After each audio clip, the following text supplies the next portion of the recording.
ओम श्री साईनाथाय नमः। आइए आज बाबा की परम कृपा से हम अध्याय 4 को आरंभ करेंगे। इस अध्याय में श्री साईं बाबा का शिरडी में प्रथम आगमन, संतों का अवतार कार्य, पवित्र तीर्थ शिरडी, श्री साईं बाबा का व्यक्तित्व, गौली बुआ का अनुभव, श्री विठ्ठल का प्रकट होना, क्षीर सागर की कथा, दासगणों का प्रयाग स्नान, श्री साईं बाबा का शिरडी में प्रथम आगमन और 3 वाड़े के बारे में हम चर्चा करेंगे। आइए अब देखें कि संतों का अवतार कार्य कैसे और क्या होते हैं। भगवत गीता चौथा अध्याय 7 और 8 में भगवान श्री कृष्ण कहते हैं कि जब जब धर्म की हानि और अधर्म की वृद्धि होती है तब तब मैं अवतार धारण करता हूँ। धर्म स्थापन, दुष्टों का विनाश तथा साधु जनों के परित्राण के लिए मैं युग युग में जन्म लेता हूँ। साधु और संत भगवान के प्रतिनिधि स्वरूप हैं। वे उपयुक्त समय पर प्रकट होकर अपनी कार्य प्रणाली द्वारा अपना अवतार कार्य पूर्ण करते हैं।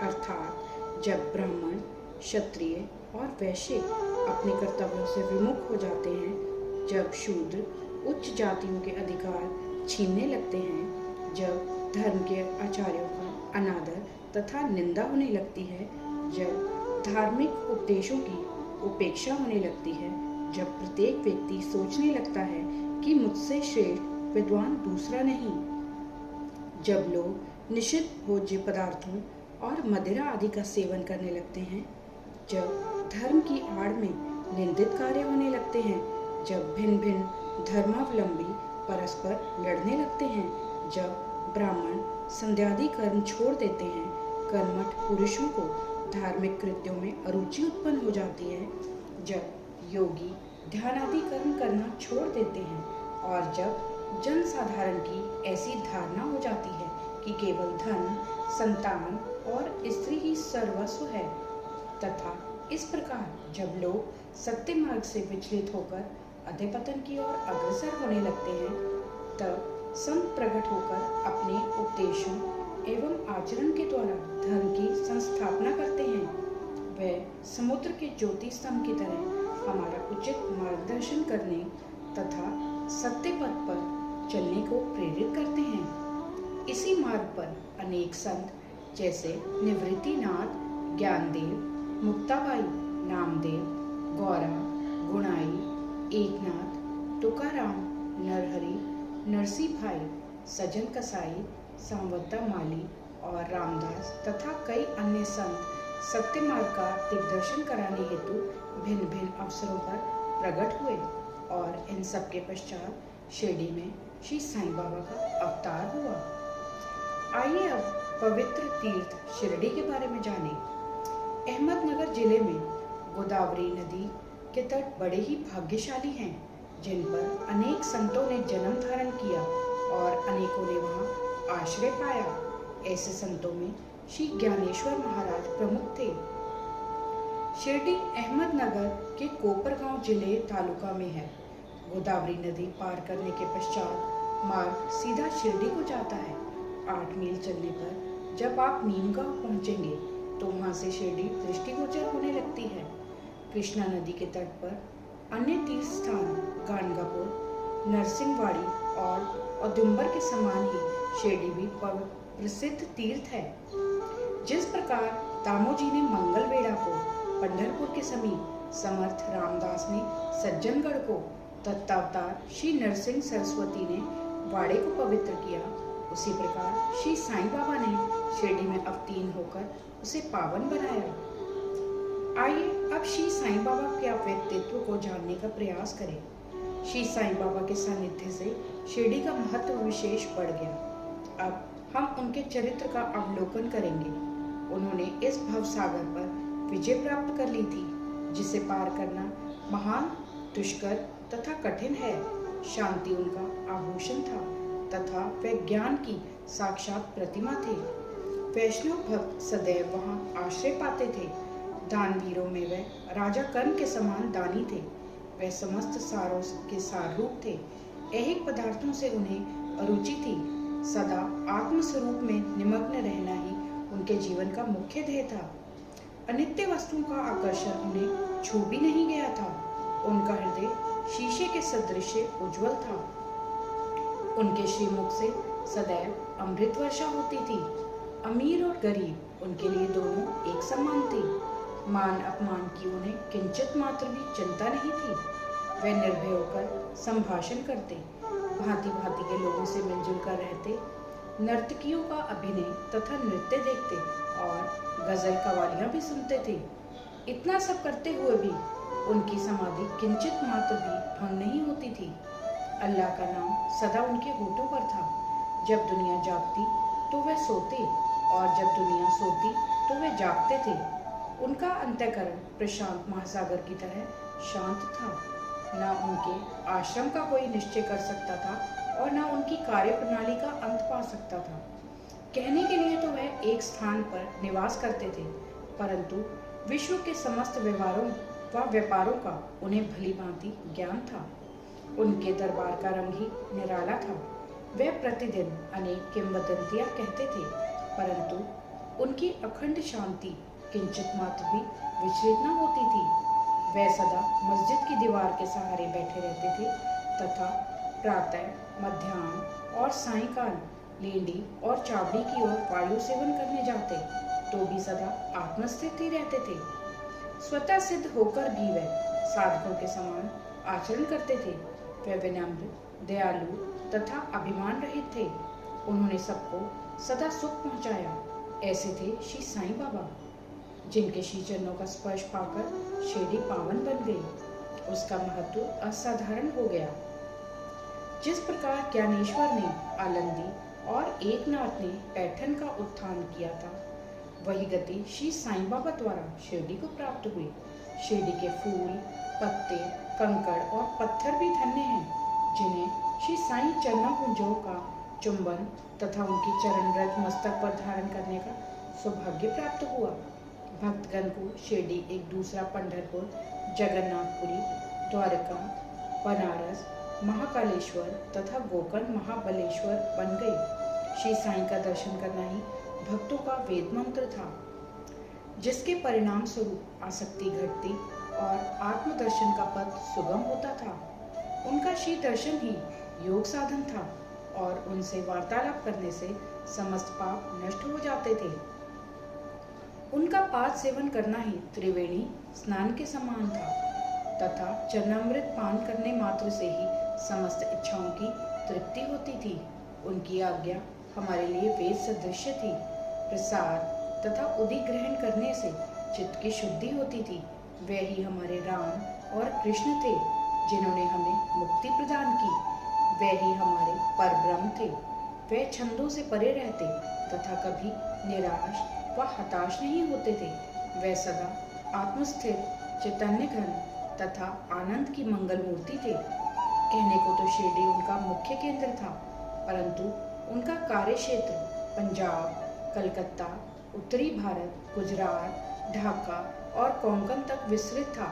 श्री साईं बाबा की कीर्ति दिन प्रतिदिन जम्मू और फैलने लगी और जगह जगह से दर्शनार्थ आकर उनके भक्त लाभ उठाने लगे।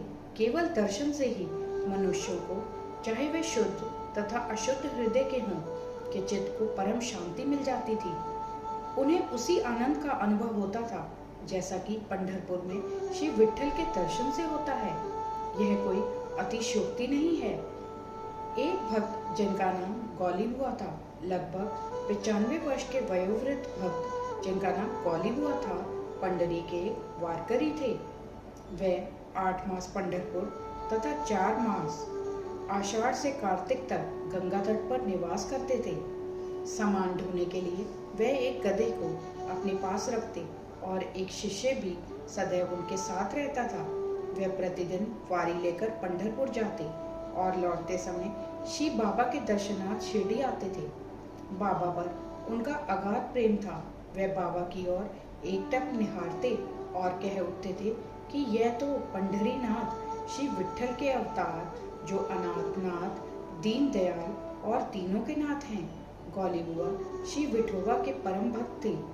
उन्होंने अनेक बार पंढरी की यात्रा की तथा प्रत्यक्ष अनुभव किया कि श्री साईं बाबा सचमुच में ही पंढरीनाथ हैं। आइए अब देखें विट्ठल स्वयं कैसे प्रकट हुए।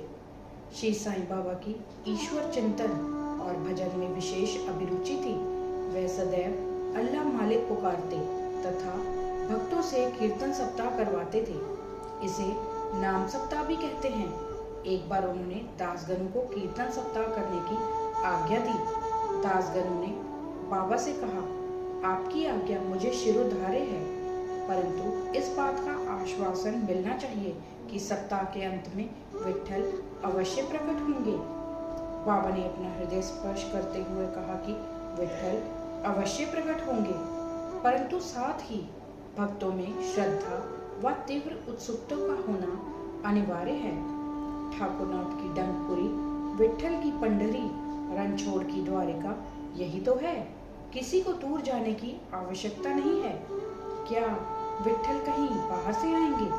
अरे वे तो यही विराजमान हैं। जब भक्तों में प्रेम और भक्ति का स्रोत प्रवाहित होगा तो विट्ठल स्वयं ही यहाँ प्रकट हो जाएंगे।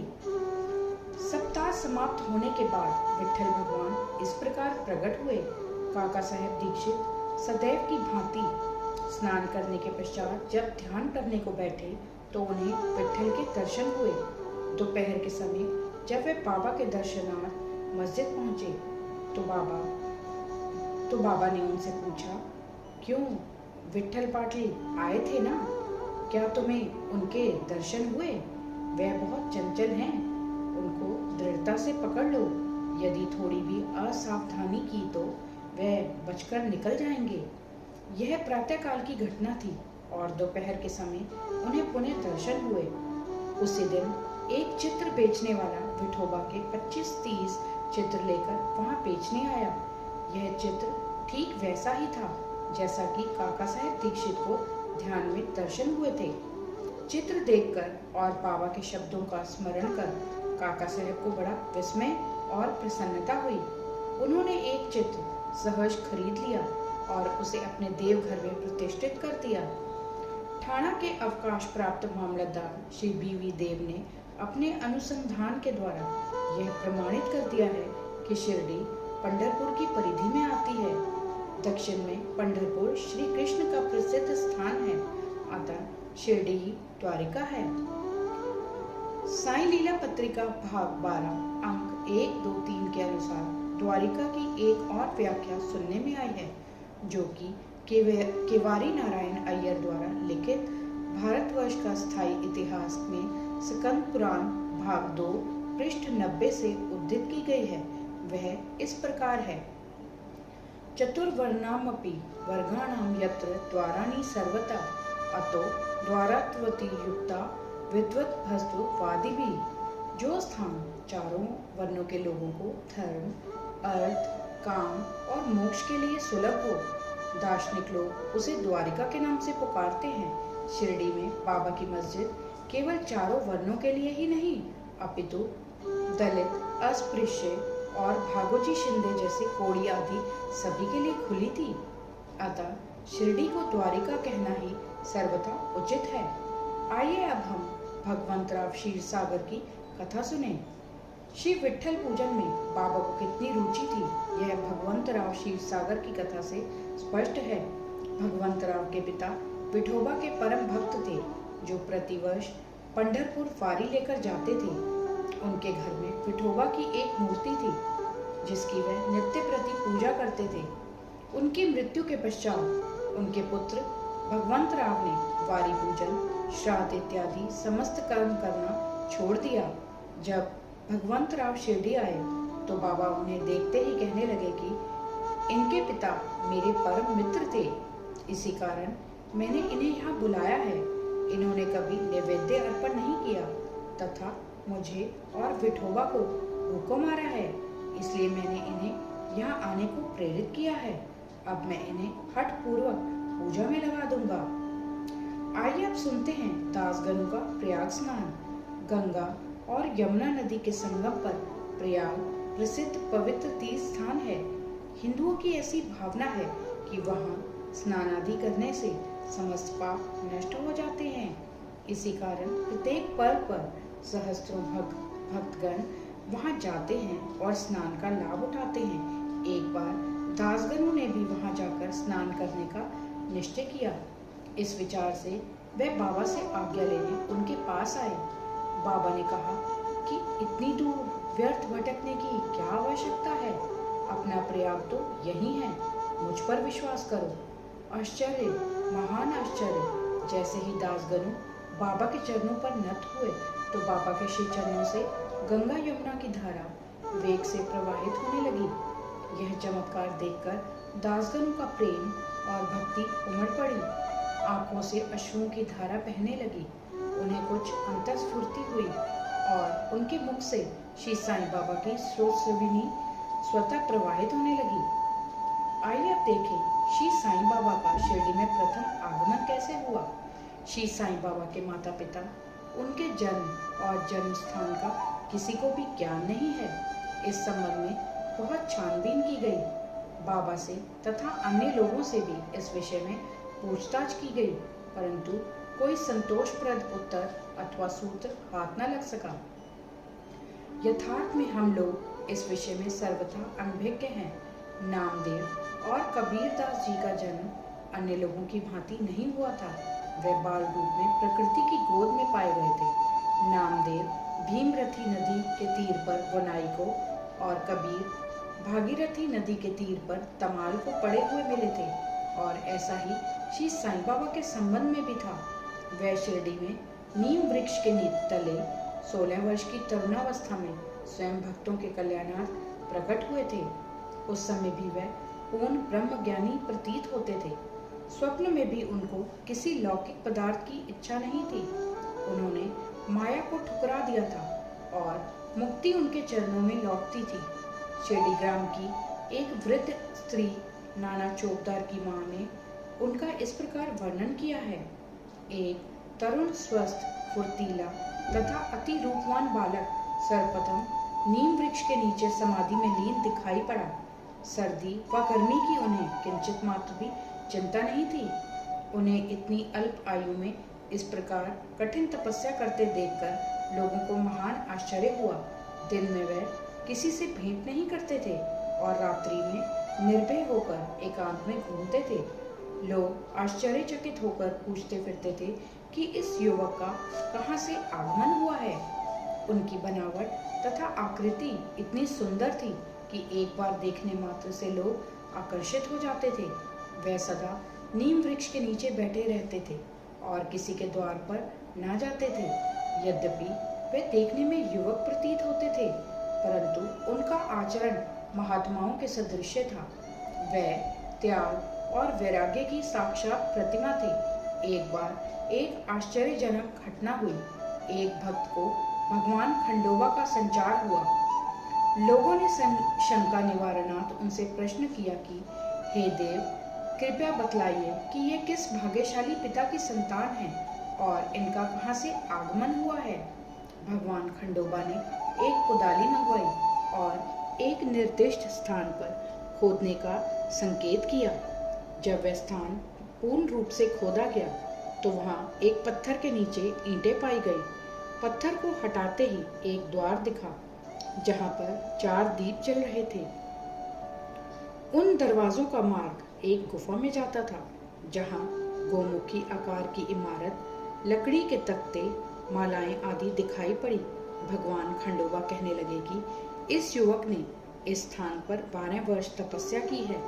तब लोग युवक से प्रश्न करने लगे, परंतु उसने यह कहकर बात टाल दी कि यह मेरे श्री गुरुदेव की पवित्र भूमि है, अतएव मेरा पूज्य स्थान है। तब लोगों ने उस दरवाजे को पूर्ववत बंद कर दिया। जिस प्रकार अश्वत्थ तथा औदुंबर वृक्ष पवित्र माने जाते हैं, उसी प्रकार बाबा ने भी इस नीम वृक्ष को उतना ही पवित्र माना और प्रेम किया। महालसापति तथा शिरडी के अन्य भक्त इस स्थान को बाबा के गुरु का समाधि स्थान मानकर सदैव नमन किया करते थे। आइए अब 3 वाड़े की कथा सुने। नीम वृक्ष के आसपास की भूमि श्री हरि विनायक साठे ने मोल ले ली थी और उस स्थान पर एक विशाल भवन का निर्माण किया, जिसका नाम साठेवाड़ा रखा गया। बाहर से आने वाले यात्रियों के लिए यह वाड़ा ही एकमात्र विश्राम स्थान था, जहाँ सदैव भीड़ रहा करती थी। नीम वृक्ष के नीचे चारों ओर चबूतरा बांधा गया। सीढ़ियों के नीचे दक्षिण की ओर एक छोटा सा मंदिर है, जहाँ भक्त लोग चबूतरे के ऊपर उत्तराभिमुख होकर बैठते हैं। ऐसा विश्वास किया जाता है कि जो भक्त गुरुवार तथा शुक्रवार की संध्या को वहां धूप, अगरबत्ती आदि सुगंधित पदार्थ जलाते हैं, वे ईश कृपा से सदैव सुखी होंगे। यह वाड़ा बहुत पुराना तथा जीर्णशीर्ण स्थिति में था तथा इसके जीर्णोद्धार की नितांत आवश्यकता थी, जो संस्थान द्वारा पूर्ण कर दी गई। कुछ समय के पश्चात एक दूसरे वाड़े का निर्माण हुआ, जिसका नाम दीक्षित वाड़ा रखा गया। काका साहेब दीक्षित कानूनी सलाहकार जब इंग्लैंड में थे, तब वहां उन्हें किसी दुर्घटना से पैर में चोट आ गई। उन्होंने अनेक उपचार किए, परंतु पैर अच्छा न हो सका। नाना साहेब चांदोरकर ने उन्हें बाबा की कृपा प्राप्त करने का परामर्श दिया, इसलिए उन्होंने सन 1909 में बाबा के दर्शन किए। उन्होंने बाबा के पैर के बदले अपने मन की पंगुता दूर करने की प्रार्थना की। बाबा के दर्शन से उन्हें इतना सुख प्राप्त हुआ कि उन्होंने स्थायी रूप से शिरडी में रहना स्वीकार कर लिया और इस कारण उन्होंने अपने तथा भक्तों के हेतु एक वाड़े का निर्माण कराया। इस भवन का शिलान्यास दिनांक 9 दिसंबर 1910 को किया गया। उसी दिन अन्य दो विशेष घटनाएं घटित हुई। एक, श्री दादा साहेब खारपर्डे को घर वापस लौटने की अनुमति प्राप्त हो गई और दूसरा, चावड़ी में रात्रि की आरती आरंभ हो गई। कुछ समय में वाड़ा संपूर्ण रूप से बन गया और रामनवमी 1911 के शुभ अवसर पर उसका यथाविधि उद्घाटन कर दिया गया। इसके बाद एक और वाड़ा मानो एक शाही भवन नागपुर के प्रसिद्ध श्रीमंत बूटी ने बनवाया। इस भवन के निर्माण में बहुत धनराशि लगाई गई। उनकी समस्त निधि सार्थक हो गई, क्योंकि बाबा का शरीर अब वहीं विश्रांति पा रहा है और फिलहाल वह समाधि मंदिर के नाम से विख्यात है। इस मंदिर के स्थान पर पहले एक बगीचा था, जिसमें बाबा स्वयं पौधों को सींचते और उनकी देखभाल किया करते थे। जहाँ पहले एक छोटी सी कुटी भी नहीं थी, वहाँ 3-3 वाड़ों का निर्माण हो गया। इन सब में साठेवाड़ा पूर्व काल में बहुत ही उपयोगी था। बगीचे की कथा वामन तात्या की सहायता से स्वयं बगीचे की देखभाल, शिरडी से श्री साईं बाबा की अस्थायी अनुपस्थिति तथा चांद पाटिल की बारात में पुनः शिरडी लौटना, देवीदास, जानकीदास और गंगागीर की संगति, मोइनुद्दीन तंबोली के साथ कुश्ती, मस्जिद में निवास, श्री डेंगले व अन्य भक्तों पर प्रेम तथा अन्य घटनाओं का अगले अध्याय में वर्णन किया गया है। श्री सद्गुरु साईनाथार्पणमस्तु। शुभम भवतु। अध्याय 4 संपूर्णम। ओम साई राम।